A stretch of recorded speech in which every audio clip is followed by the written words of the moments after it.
नमस्कार, चुनावी चर्चा में आपका स्वागत है। मैं हूं मनोरंजन भारती। आज चुनावी चर्चा में हम बात करेंगे मध्य प्रदेश और छत्तीसगढ़ के चुनावी संग्राम की। इसकी जो है घंटी बज चुकी है और एक तरह से तारीखों का ऐलान भले ही नहीं हुआ हो, लेकिन सारी गतिविधियां जो है चुनाव को लेकर के ही हो रही है। मध्य प्रदेश और छत्तीसगढ़ में चुनाव आयोग ने प्रेस कॉन्फ्रेंस करके मतदाताओं की संख्या और नए मतदाताओं की तादाद के साथ कई आंकड़े भी जारी किए हैं। साथ ही हम बात करेंगे कांग्रेस अध्यक्ष मल्लिकार्जुन खड़गे के छत्तीसगढ़ दौरे की। इसके अलावा हम मध्य प्रदेश के मुख्यमंत्री शिवराज सिंह चौहान के भावुक अंदाज की भी चर्चा करेंगे। तो आइए शुरुआत करते हैं चुनावी चर्चा।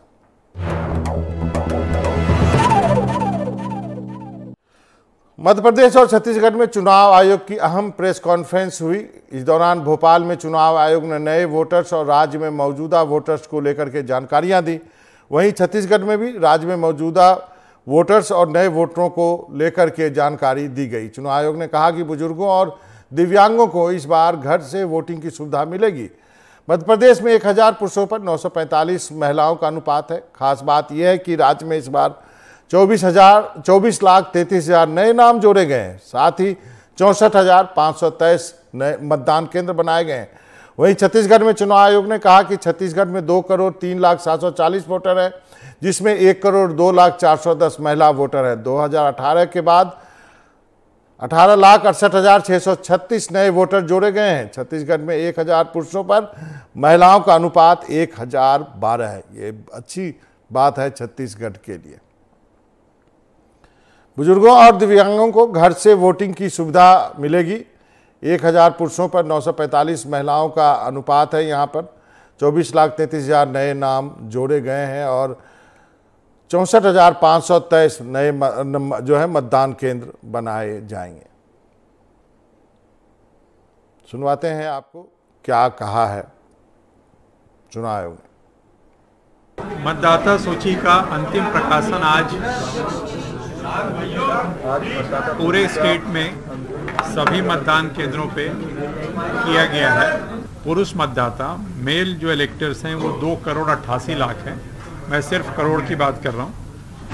महिला मतदाताओं की संख्या 2,72,00,000 है।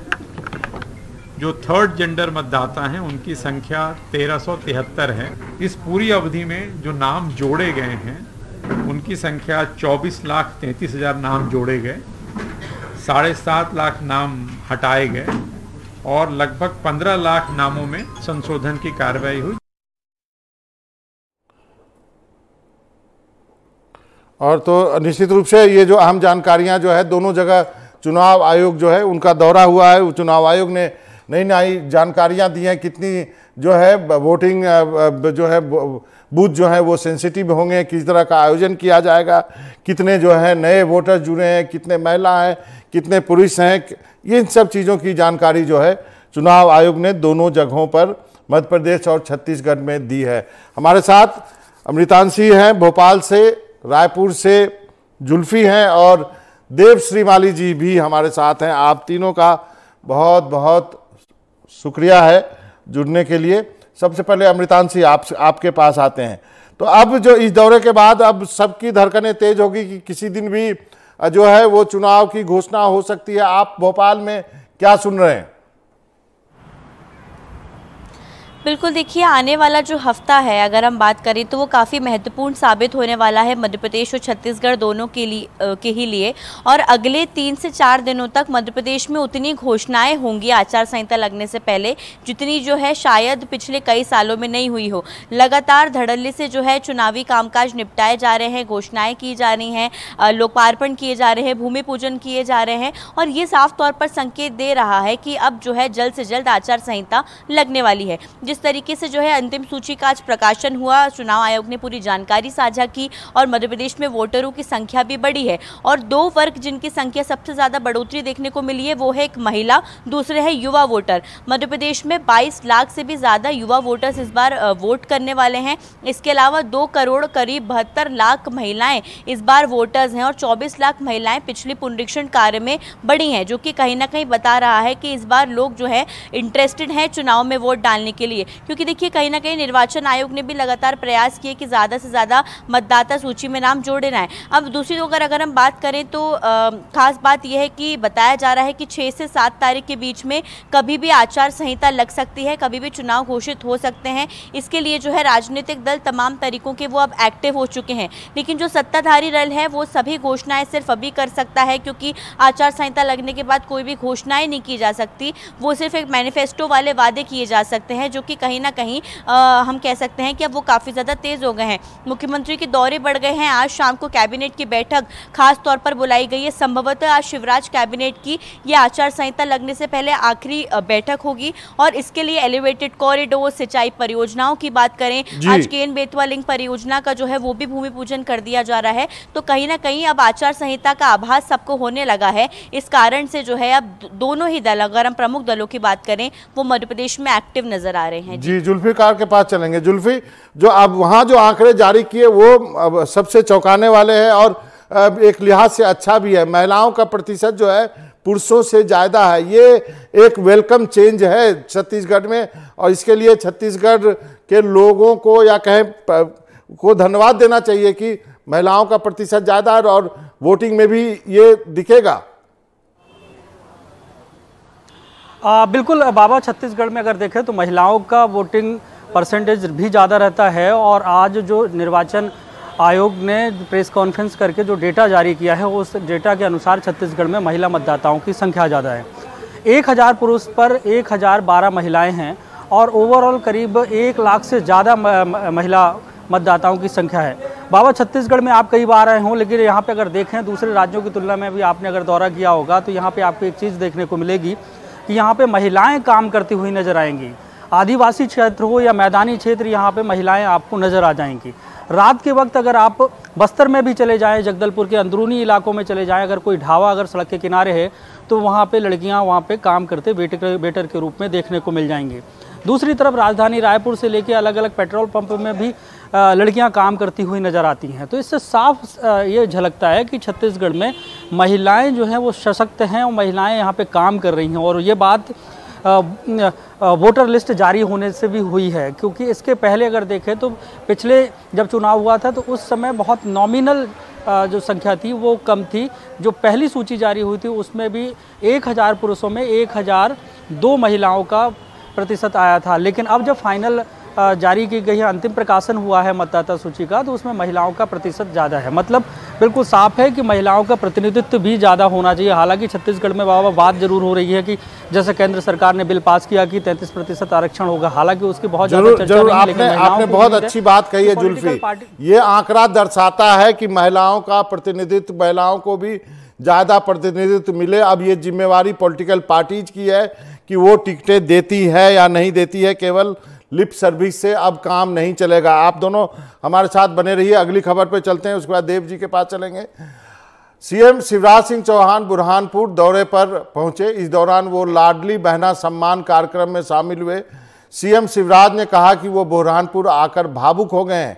उन्होंने कहा कि मैं अपनी बहनों को वचन दे रहा हूं, बहनों की जिंदगी में कभी अंधेरा नहीं रहने दूंगा। बेटियों के लिए कन्यादान और निकाह योजना बनाई। बेटियों को लखपति बनाना चाहिए। एमपी में लखपति बेटी पैदा होनी चाहिए।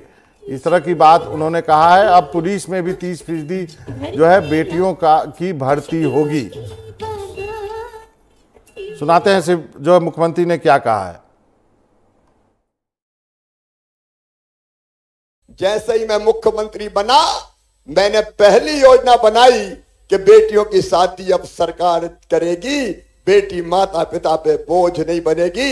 मैंने कन्यादान और निकाह योजना बना दी। बेटी की शादी को मैंने बोझ नहीं रहने दिया। बीच में सरकार आई दूसरी, उसने जरूर योजना ठंडे बस्ते में डाल दी, लेकिन आज मैं फिर वचन देता हूं माता पिता को, चिंता मत करना, बेटियों का मामा मुख्यमंत्री है। भाइयों की शादी में तुम्हारे सिर पे बोझ नहीं आने देगा। मैं करवाऊंगा बेटियों की शादी, सरकार करेगी बेटियों की शादी। देव जी के पास चलते हैं, उसके बाद अमृतान सिंह के पास भी जाएंगे। ये खबर काफी महत्वपूर्ण। और एक और वीडियो जो है सोशल मीडिया पे बहुत वायरल है, जहां पे वो बार बार पूछ रहे हैं कि मैं चुनाव लड़ूं या ना लड़ूं। तो देव जी, आपने तो इतने सारे इलेक्शंस देखे होंगे, नेता कब ये पूछना शुरू कर देता है कि मैं चुनाव लड़ूं या ना लड़ूं? क्या ऐसी स्थिति आने पर कोई शंका की बात है क्या? बिल्कुल बाबा, आप बिल्कुल सही कह रहे हैं। जो चुनावी कवरेज का अपना अनुभव है वो यही बताता है कि जब से दूसरी सूची आई है, शिवराज सिंह के भाषण की कला में एकदम परिवर्तन आ गया है।